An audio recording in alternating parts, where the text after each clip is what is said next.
Hey everyone, Liz Miller, VP and Principal Analyst at Constellation Research. I am here at PegaWorld. I don't know if you guys have been seeing that, but I'm at PegaWorld. You are. I'm pretty stoked to be here, but I'm even more stoked to be here with Matt Nolan. Matt, you and I, as you just reminded me, we have done this before. 10 years ago. 10 years ago. You were my very first PegaWorld interview at the time. I love it. I love it. But we're going to get back into it. All right. Okay. Hit me with whatever you've got. Oh, I feel like we could sing a song or something like that. Whatever you want to do. We'll do something. We'll do something. Okay. This is what I love about your background. You have a background in data. Yep, absolutely. You have a background in decisioning.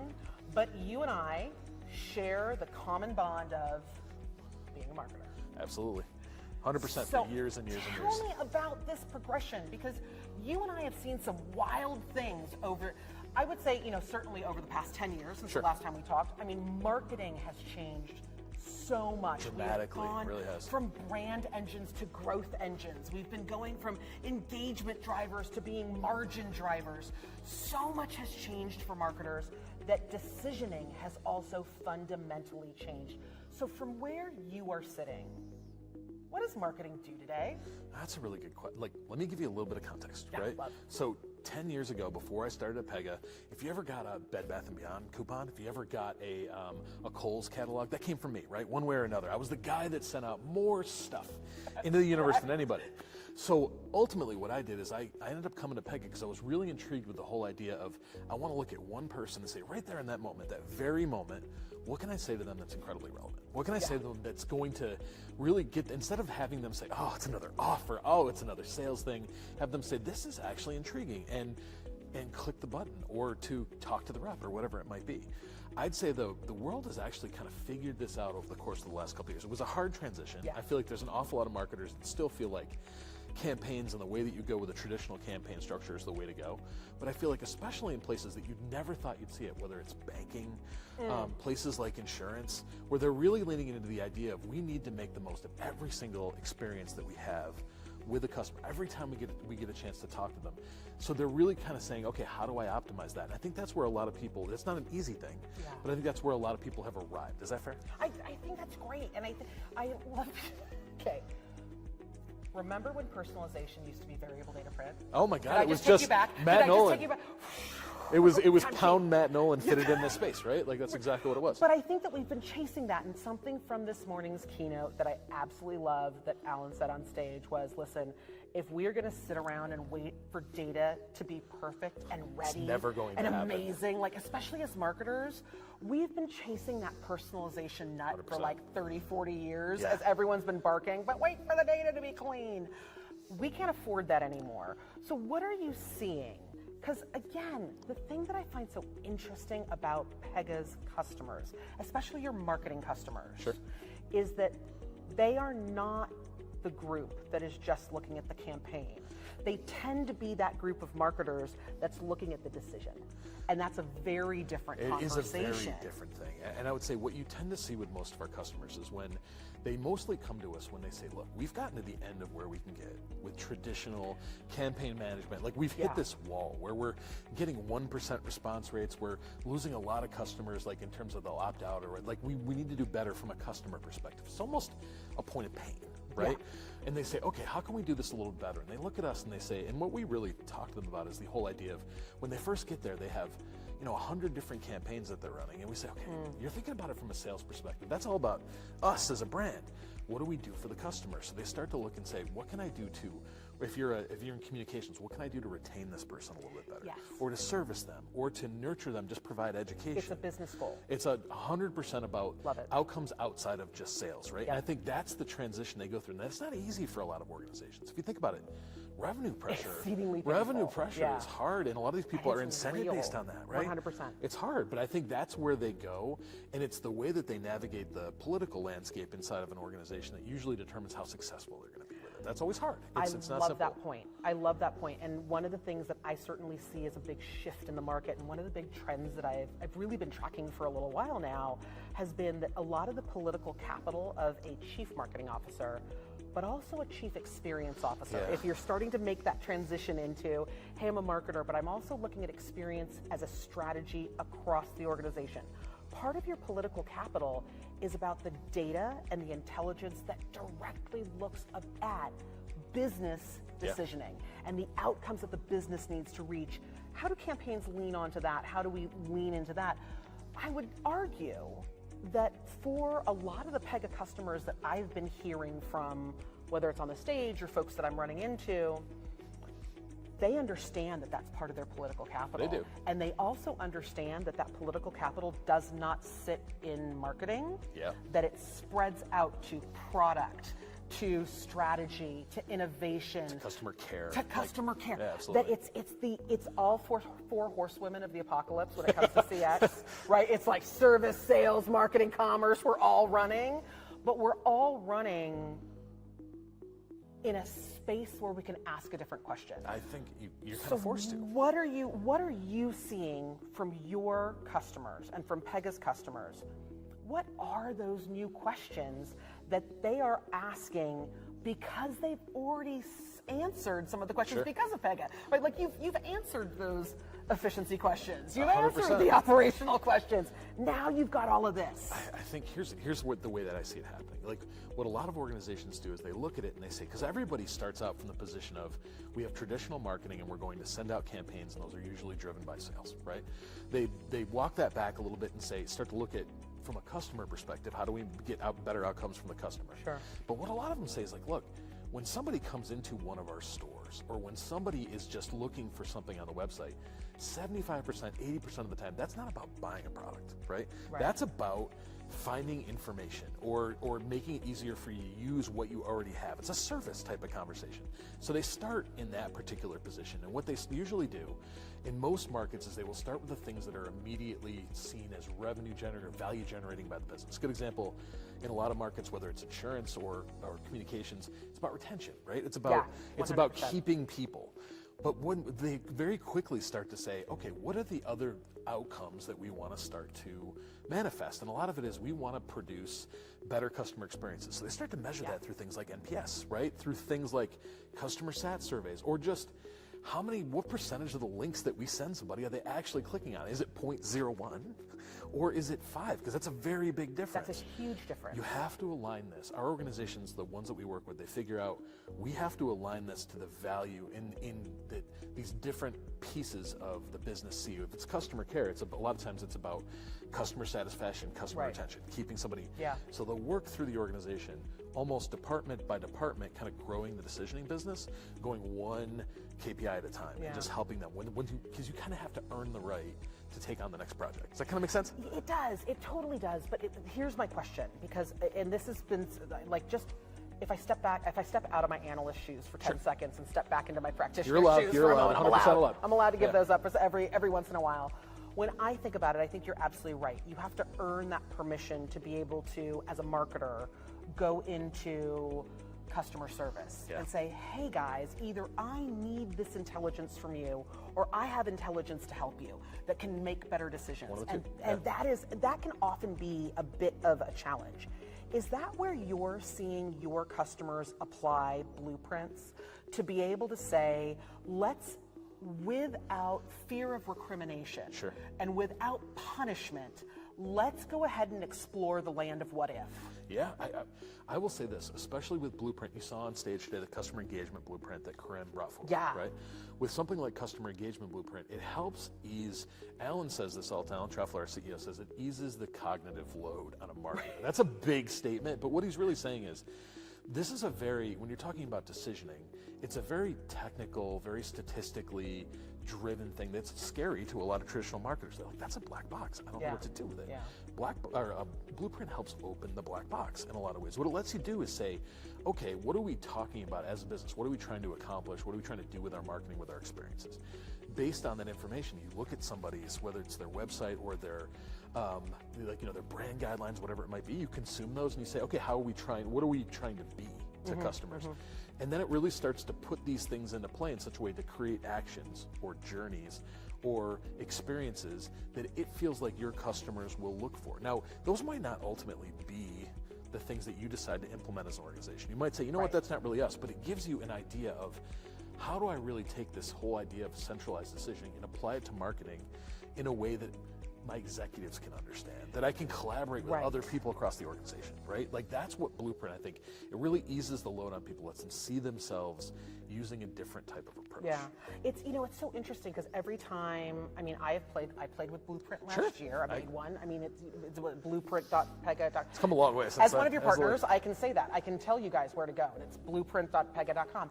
And it has come a long way. Sure. And I will say that I think with, with this ability to go in and ask those what if questions, that is not a place that many of us across experience are allowed to be. I totally agree. Right? Yeah. We really have been forced to play in the world of you only get this % of time because you get operational efficiency. Absolutely. And then once you get operational efficiency, you can come over here. And don't mess up that little thing that you have, or else you're Right. going to lose the budget that you already have. Absolutely. Like it's that sort of question. But some of it is a little bit of a self-inflicted wound. Okay. When we first got into digital, we kind of all went out and said, isn't this great?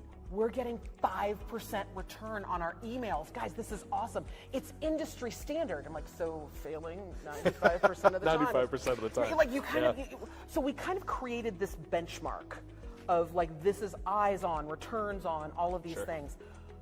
But for a lot of us, especially when we progressed to being a chief marketing officer, we had to very quickly toggle into being the experts on the business while simultaneously being experts on the customer. And connecting those two for 100%. Everybody else in the organization. Yeah. Is that where you're also seeing where part of this kind of huge movement in AI is allowing us to have a little bit more traction and opportunity, because we can now ask what feels like complex questions of really complex data. And I will say, like, what you see a lot of organizations do is you get to there's a certain point where you're using things like propensity models to figure out, okay, what products do I put in front of somebody on a transactional basis? Huge value in that. But what you see people starting to do is to say, how do I ask what if questions that are going to change the foundation of my business? Yeah. We try to approach it from like a simulation perspective. So what we ultimately do for people is we say, look, you have your existing strategy, right? You want to make some pivots to that. And you want to figure, maybe you want to show more retention offers. You want to or you want to raise the minimum credit score for this. We'll let you go out and ask some and change some pretty fundamental things, and then test those two things against each other and say, how's this going to work in the real world? What's the, not just what's the revenue change, because there will be revenue change, but 100%.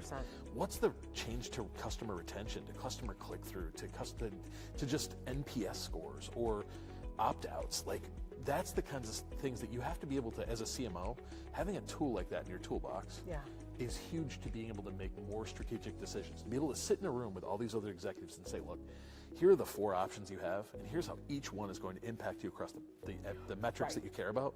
That puts you in a position of data strength, right? And that's where marketers are trying to get, in my personal. And I love that you bring that up, and I love that you bring up the room. Yeah. Right? Because I think the reality here is, for a lot of times, CMOs have been on this like really long apology tour. For too long, and the honestly, tour, for way too long. And the tour goes a little something like this, where like you walk in and you're like, I'm really sorry that I spent all that money, and I'm really sorry. It seemed amazing at the time. It seemed really great, and yes, it brought in more revenue than anyone in this room ever thought it would, but I'm really sorry I did it anyway. Like, it's this really weird apology tour. I agree.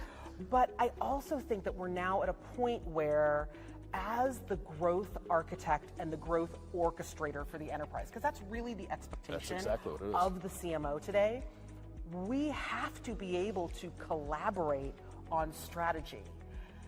And it was something that Alan said, and I was like, oh my God, I wish he could scream this from the stage like more often, and people understood what he meant. So maybe you can define it a little bit, which is, have this conversation at the point of design.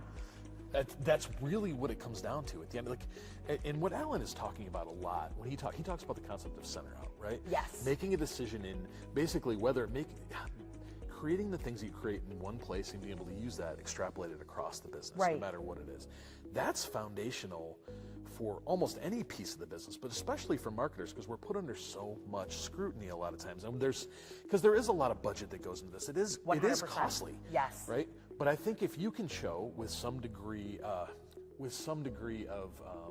like if you can be convincing with it and really show people, hey, this is what we can do, you can, and especially if you can give people alternatives and that sort of thing, you can't do this sort of stuff if you're doing it the traditional way. If you think of the traditional way of marketing, you'd have tons of different groups that are all running campaigns, these things flying past each other constantly. I don't want it. When you really think about it, it was awful. But what Alan's talking about is making from the when you do this from the center out, you put everything in one place. You have one brain that's honestly, it's very objective in the way it makes decisions. It's not based on any one particular group that has a lot of needs. Then you can really start to compare situations across an organization and say, what is the best thing for us right now? What's the best thing for our customers? And that's a position marketers have never been in. And that's the place that I think that this is where this market is really headed right now. I totally agree with you. I think that there's a giant 2-letter mud pit in the middle of that road. All right. And a lot of marketers are getting sucked into it right now. Okay. It's the letters A and I. and it has created this giant, like, weird, quicksandy kind of moat. Because I would say marketers, I mean, I know that even now, even though I'm an analyst, right, I am getting pitched 90 million different AI stories a day, right? And AI is going to change the world. It's going to revolutionize this. It's going to, and then you get the weird messaging of like, and then it's going to take every marketer's job. But no, it's not going to. Like, so we're kind of like, it's a very natural fear, right? Right. And so we're all over the place with AI. We're all over the place with a lack of clarity around what we intend it to mean for our business. But you guys and Pegasystems and Alan, like, the thing I appreciate is I tend to hear a very singular drumbeat that focuses on the usability of AI in the world of the workflow and the process and how our business runs. So no matter where you sit in the business, if you're a marketer, great. If you're a CIO, great. If you're in finance, great.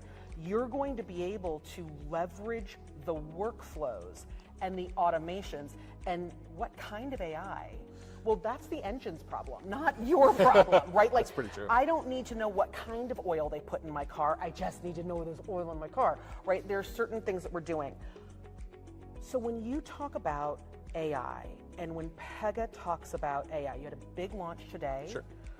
Let's dig into that. That's where I'd love to leave people with this, because, I mean, we have heard all of the, like, glitter, AI, right? All of it. Okay. Help me share with the folks watching our Constellation CR CX Convos here. When it comes to what was announced today, the agentic fabric. Agentic process fabric. Because it was the process fabric was last year, I want to say. This now is the agentic process fabric. From where I sit, it is more about the connection of the process and the connection of the automation than it is about orchestrating a bunch of models over here. Is that fair? I think that's probably fair. I think this is where I would go with this. So one of the really hard things for a lot of our clients from Pega are in regulated industries. Even if they're not, they're still held to amazingly high standards for what they put out there in the world. And you can get canceled so quickly. So they are very, very, very careful of what they're going to say to customers, when they're going to say it, how they're going to do it, what the workflow looks like. They want to make sure that they have to adhere to things like fair credit or fair lending laws. They have to make sure that they are, whatever federal regulations are out there.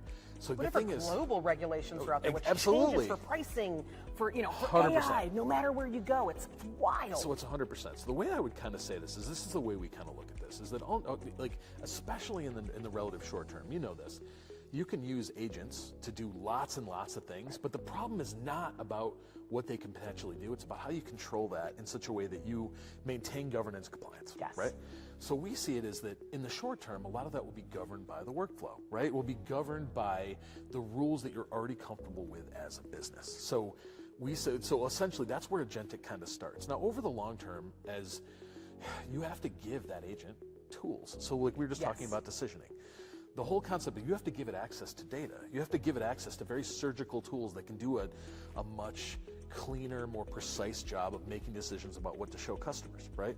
So you're going to feed these agents tools, but those aren't wherever you go, it's not like all this stuff is incredibly well integrated yet. We're all still trying to figure this out, right? It's magical, everyone. The potential is so high, but it's going to start off being more workflow driven, like they were talking about today, and it will eventually, as people get more comfortable with these concepts, as agents and agentic and generative AI gets better, we'll be moving towards something where you really will at some point have an AI in the middle that's just orchestrating all of this activity. It's but that is still, no matter what anybody says, that's still a little nascent, right? Like, we're still in a place where we've got to walk before we can run.